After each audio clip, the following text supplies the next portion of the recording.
wakiongozwa na Mheshimiwa Daktari William Samoei Ruto, tumeamua kwa kauli moja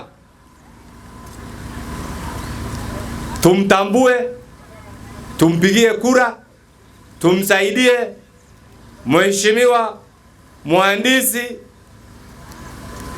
Raila Amolo Odinga ili awe mwenyekiti wa shirika la Afrika AU. Wangapi wanakubali mzee awe chairman ya AU?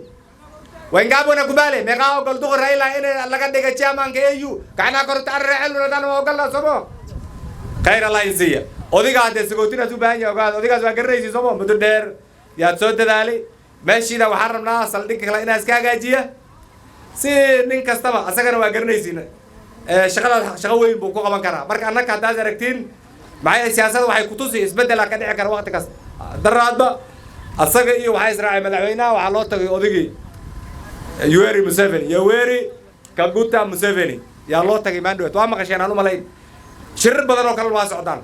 Annaka sidii Allah sidii ay waana odigaas inuu jagadaas hela qayb baan ka naani gacanaan ku siinayna. Marka waxaan filaa ina Kenyaanka maday mid ku yihiin inuu asagana helay doono. Kwa hivyo nasema Mheshimiwa William Ruto tunakuunga mkono kwa kutetea Mheshimiwa Raila ili ajitetee, tumtetee, tumsaidie awe kiongozi ama mwenyekiti wa shirika la Afrika. Na tukifanya hivyo Wakenya wataungana, Kenya itakuwa mbele katika Afrika, katika dunia nzima, na tutaonyesha utu zetu kama nchi ambaye ikifika wakati wa kusimama pamoja inasimama pamoja.